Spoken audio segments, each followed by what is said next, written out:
میں سچی اور مخلص احمدی بننا چاہتی تھی، جس کے لیے میں قادیان گئی، لیکن میں نے جو حالات وہاں دیکھے اس نے مجھے قادیانیت سے قریب کرنے کی بجائے اسلام کے قریب کر دیا۔ میرا نام چندہ سمینا کوثر ہے اور میرا تعلق چناب نگر سے ہے، جس کا پرانا نام ربوہ بھی ہے۔ میں نے بنیادی تعلیم ربوہ سے حاصل کی، FA BA، اور اس کے بعد میں نے BEd جو ہے چنیوٹ کالج سے کیا۔ BEd کے بعد مجھے جانے کا موقع ملا اسٹوڈنٹ بیس پہ سوئٹزرلینڈ، ادھر سے پھر میں نے مائگریٹ کیا بیلجیم میں۔ بیلجیم میں موجودہ میری سچویشن جو ہے وہ میں بطور جج فیملی کورٹ میں فرائض انجام دے رہی ہوں۔ میں پیدائشی قادیانی تھی۔ میرے خاندان میں سب سے پہلے میرے پردادا قطب دین نے مرزا قادیانی کو امام مہدی مانا تھا۔ جب میں قادیانی تھی تو بھی اپنے آپ کو مسلمان ہی کہا کرتی تھی، بلکہ ٹرو مسلم کہا کرتے تھے ہم اپنے آپ کو، لیکن میرا اپنی والدہ کے ساتھ چھوٹی عمر میں قادیان جانے کا موقع بنا۔ یادداشت میری تھوڑی شارپ ہے، اس لیے مجھے ایک ایک دن یاد ہے قادیان کا۔ تو میں نے جو محسوس کیا کہ وہ ایک بستی میں سے ایک بدبو ہے، جیسے تعفن ہے، ہلکی ہلکی سی، یا جیسے کہتے ہیں کہ نالیوں کی یا گٹروں کی اس طرح کی ایک آتی ہے تعفن سا۔ دوسری میں نے چیز جو قادیان میں محسوس کی وہ تھی ایک ان کا کمرہ ہے بیت الدعا، اس میں بہت لمبی لائنیں، اور کہتے ہیں اس میں جو جا کے دعا کرے گا وہ تو جنت کا بالکل ہی حقدار ہے۔ اس میں جب جانے کا موقع ملا تو اس میں ایک اور ہی قسم کی وحشت، اور دو تین لوگ ادھر کھڑے ہو سکتے ہیں، جلسے کے دن تھے، تو اس بیت الدعا میں مجھے کوئی بھی روحانی چیز نہیں نظر آئی۔ تیسری جو چیز تھی وہ تھا منارۃ المسیح، اس کے گرد جو طواف کرنا یا اس پہ ہاتھ لگا کے چومنا اور پورے جسم پہ لگانا اور اپنے منہ پہ ملنا، اور اس کے اندر بھی جا کے چھوٹی سی جگہ ہے تو وہاں پہ بھی جا کے مجھے کوئی بھی سکون نہیں ملا۔ چوتھی چیز تھی مرزا قادیانی کی قبر، جو بھی جاتا ہے وہ لازمی طور پہ ایک مرزا قادیانی کی قبر کے اوپر، اور جس پہ وہ واک کیا کرتے تھے، سیر کیا کرتے تھے اپنی زوجہ کے ساتھ اسٹیشن تک، وہاں تک جانا بہت ضروری ہے۔ تو جب میں اپنی والدہ کے ساتھ وہاں پہ چلتی تھی تو کوئی بھی ایسی کوئی روحانی کچھ بھی ایسا منظر بالکل بھی نہیں ہے، اور لوگوں سے میں پوچھتی تھی کہ شاید مجھے نہیں محسوس ہو رہا، خالہ جان آپ کو محسوس ہو رہا ہے ایسا کچھ کہ ہم مکہ کی گلیوں میں ہیں یا مدینہ کی ہواؤں میں ہیں، فضاؤں میں ہیں؟ لیکن چونکہ سب پیدائشی قادیانی ہوتے ہیں تو پیدائشی قادیانی کا کوئی رائٹ نہیں ہوتا کہ وہ اس مقام کے بارے میں بات کر سکے۔ جس عقیدت اور محبت اور احترام سے ہمارا قادیان کا سفر رہا، تو وہاں پہ جا کے جو ایک تصور تھا ایک روحانی ماحول کا، ایک خوشبودار زمین کا، ایسا بالکل بھی کچھ بھی نہیں تھا۔ لوگ بس اپنے تئیں اس کو مکہ مدینہ کا درجہ دیے بیٹھے ہیں۔ اس کے بعد جب میں نے مرزا قادیانی کی کتابیں اس لو سے شروع کی کہ مرزا قادیانی نے خود کہا ہے کہ ہر احمدی پہ 3 دفعہ میری کتابیں پڑھنا لازم ہے، تو مجھے پتا چلا کہ حضرت عیسیٰ علیہ السلام جو خدا تعالیٰ کے سچے نبی تھے اور پاکیزہ ماں سے پیدا ہوئے تھے، ان کے بارے میں جو گستاخانہ باتیں تھیں وہ میں جب اپنے والد سے شیئر کرتی تھی تو میرے والد جو ہیں بہت زیادہ خفا خون ہوتے تھے کہ یہ کوئی مولوی تمہیں پٹی پڑھاتا ہے۔ جیسا کہ روحانی خزائن جلد نمبر 19 میں مرزا قادیانی نے خود اپنے ہاتھوں سے تحریر کیا ہے کہ نعوذ باللہ حضرت عیسیٰ علیہ السلام جو ہیں وہ شراب نوشی کرتے تھے۔ تو اس طرح کے بہت سارے کفریہ کلمات ہیں جو ایک نبی کی شان کو بالکل بھی زیب نہیں دیتے۔ اس کے بعد جو کچھ ایسی باتیں ہوتی تھیں کہ بہت ہی زیادہ ایک بچی اپنے باپ سے نہیں کر سکتی، تو وہ باتیں میں اپنی ماں سے کرتی تھی اندھیرے میں، کبھی چھپ چھپ کے، کبھی پیٹی والے کمرے میں، کہ والدہ یہ چیزیں لکھی ہیں۔ تو میری والدہ ایک پڑھی لکھی عورت تھی، تو پھر وہ مجھے کہتی تھی مجھے نشان لگا دو بیٹی، میں 10 بار پڑھوں گی اور اسے سمجھنے کی کوشش کروں گی۔ اور کئی دفعہ محلے کے مربی سے بھی میں رابطہ کرتی کہ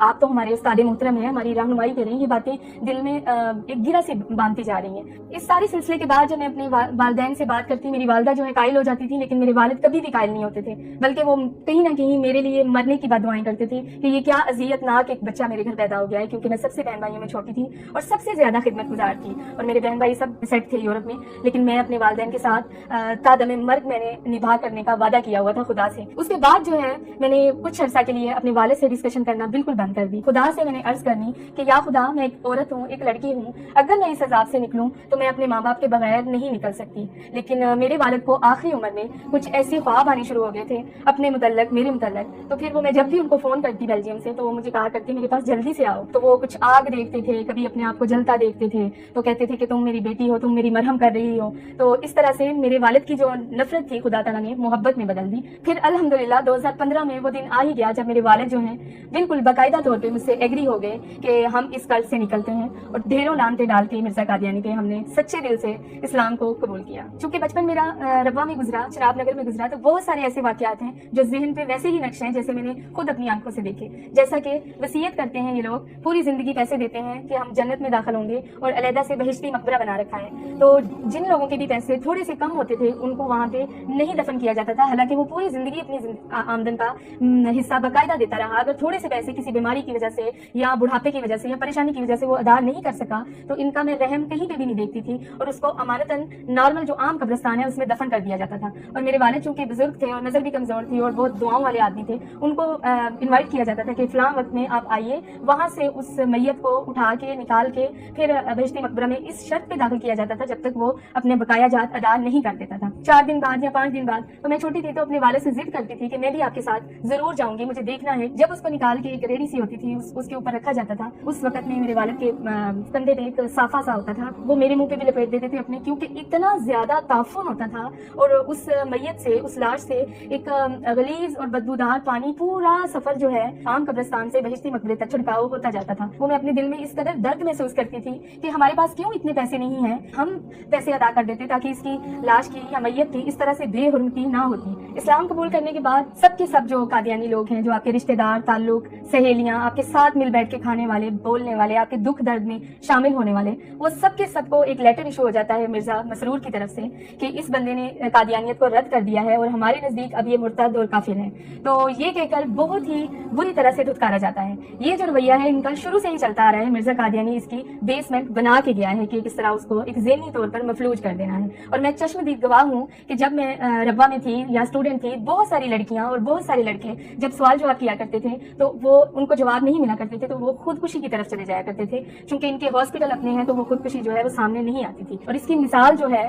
وہ میں نے اپنے دل پہ اس لیے برداشت کی کہ میں تو بیلجیم میں تھی اور میرے ماں باپ جو ہیں ربوہ میں تھے، اور وہ ماں باپ جو ربوہ کی تعمیر میں جن کا ہاتھ تھا، جن کی اینٹیں لگانے میں انہوں نے اپنا خون پسینہ دیا ہوا تھا، ان کو مرزا مسرور کی وجہ سے اپنے گھر میں قید کیا گیا کہ آپ توبہ کریں، آپ ایک پر اثر شخصیت ہے محلے کی، اگر آپ اس سے نکلیں گے تو بہت سارے لوگ بھی سوال اٹھائیں گے۔ اور اوپر گلی میں کیمرے بھی لگائے جاتے تھے کہ کوئی بھی ان کی مدد نہیں کر سکتا، نہ ان تک کوئی فوڈ پہنچتا تھا، درد کی دوائی، ڈسپرین، کچھ بھی، محلے کا بالکل بائیکاٹ۔ تو اس طرح کے مصائب برداشت کر کے انہوں نے اپنی زندگی دے دی، اور ان کی ڈاکٹری رپورٹ جو میری والدہ کی اور میرے والد کی ڈیتھ سرٹیفکیٹ پہ ہے وہ ہے کہ ڈیتھ بیکاز آف ہنگر، بھوک کی وجہ سے موت۔ نہ کوئی ہارٹ کا مسئلہ تھا، نہ بلڈ پریشر کا، صرف ان کی وینوں کو جب چیک کیا گیا تو تقریباً 13 دن سے ان کے اندر کچھ بھی نہیں تھا، نہ پانی نہ روٹی، کچھ بھی نہیں تھا۔ اور وہ چھت پہ کھڑے ہو کے گلی میں لوگوں سے فریاد کرتے تھے کہ ایک سوکھی روٹی دے دو۔ وہ عورت جو قادیانی مربیوں کے لیے 40 لوگوں کے لیے ایک ٹائم میں کھانے بناتی تھی، وہ آخری عمر میں ایک لقمہ روٹی کے لیے ترس گئے اور دنیا سے چلے گئے۔ میری والدہ کی بھوک کی وفات کے بعد میرے والد جو تھے وہ گھر میں اکیلے تھے، ان کے پاس نہ کوئی راشن تھا، نہ کوئی پانی تھا، نہ کوئی صاف کپڑے تھے، نہ کوئی دوائی تھی، کچھ بھی نہیں تھا۔ تو وہ اکیلے تھے۔ پھر میں نے رابطہ کیا UNO کے ادارے سے اسلام آباد میں کہ آپ میرے والد کو ایمبیسی کے تھرو چیک کر سکتے ہیں، کیونکہ میرے والد اور میری والدہ جو ہیں بیلجیم رہنے کے بعد وہ بیلجیم کے بھی سٹیزن رہ چکے ہیں، لیکن ان کا دل نہیں لگتا تھا تو وہ واپس آ جاتے تھے۔ اس سچویشن میں جب اسلام آباد کی ایجنسیوں نے ادھر سے رابطہ کیا تو میرے والد جو ہے وہ گھر پہ نہیں ملے۔ بالکل قریبی ربوہ کی ایک سڑک پہ میرے والد کو جب لوگوں نے پہچان کے دیکھا اور وہ اس ادارے نے جب ان کو چیک کیا تو ان کے منہ میں بہت سارے بجری کے پتھر تھے جو وہ چوس رہے تھے، اور جب ان کو کہا گیا کہ آپ کا گھر کدھر ہے تو ان کو گھر بھی یاد نہیں آ رہا تھا کہ میرا گھر کدھر ہے۔ قادیانی جو ہے ان کے اوپر ایک الزام ہے کہ وہ اسرائیل کے بہت زیادہ قریب ہیں، اور میں بھی اس چیز کو الزام ہی سمجھتی تھی جب میں مختلف قسم کی دیواروں پہ یہ لکھا ہوا دیکھتی تھی کہ قادیانی جو ہے اسرائیل کے یار ہیں، غدار ہیں، غدار ہیں، تو میں سوچا کرتی تھی کہ یہ کون سے ایسے مولانا کو حق ہے جو قادیانیوں کو ایسا کہے یا باقاعدہ طور پر دیواروں پر تحریر کر دیں۔ تو بہت ہی اس سے کسی کیفیت پیدا ہوتی تھی۔ لیکن بیلجیم میں جانے کے بعد، ان کے سسٹم کے اندر جانے کے بعد، ایک تبلیغی طور پہ ان کا کام کرنے کے بعد اندازہ ہوا کہ یہ بالکل حقیقت اور حق اور سچ بات ہے، کیونکہ قادیانیوں کا ایک اعلیٰ سطح کا مرکز جو ہے وہ اسرائیل میں خود بنایا ہے اور ادھر ان کا آنا جانا بھی ہے۔ اور 2014 میں باقاعدہ طور پر قادیانیوں نے چھوٹے چھوٹے ہر ایک کے کارڈز بنائے چپ کے ساتھ، جس میں آپ کی ہیلتھ، آپ کی ایجوکیشن، آپ کی عمر، آپ کیا کرتے ہیں، آپ پوری بایوگرافی کے ساتھ، اور یہ انہوں نے اس نام پہ بنائی کہ یہ ہماری سیکورٹی کے طور پہ ہیں۔ لیکن وہ ایک قسم کا معاہدہ تھا اسرائیل کے ساتھ کہ ہم پاکستان کی طرف سے یہ والی کمیونٹی جو ہے وہ اتنی تعداد میں آپ کے ساتھ شانہ بشانہ کھڑے ہیں۔ تو میری یہ بات کا وہم اور یہ ایک غصہ اور نفرت یہ نکل گیا کہ یہ ایک الزام نہیں ہے، یہ حق اور سچ بات ہے۔ قادیانی جو ہے وہ اسرائیل کے یار ہیں، اور یہ سچ ہے کہ قادیانیوں کو اسرائیل سے خاص قسم کی ایک انسیت ہے۔ ایک چیز جو میرے لیے اور بہت زیادہ قابل تکلیف تھی، اذیت کا باعث تھی، کہ جب بھی کوئی قادیانی مائگریٹ کرتے ہیں پاکستان سے، یہ ایک ماحول کریٹ کرتے ہیں، سٹوری کریٹ کرتے ہیں پاکستان کے خلاف کہ مولانا جو ہے وہ ہمارے پیچھے چڑھ گئے، ہماری بچیوں کو خطرہ ہے۔ یہ صرف اور صرف پاکستان کو اس طرح سے ڈاؤن کرنے کی باتیں کرتے ہیں کہ ایک بہت ٹیرورسٹ سا کنٹری لگتا ہے دیکھنے والے کو، جس کی ایک مثال یہ ہے کہ پاکستان کے جو تحفظات ہیں یورپ میں یا دوسرے ملکوں میں وہ قادیانیوں کی وجہ سے بھی بہت زیادہ بڑھ چکے ہیں، جس کی وجہ سے پاکستان گرے لسٹ میں جانے تک کی نوبت میں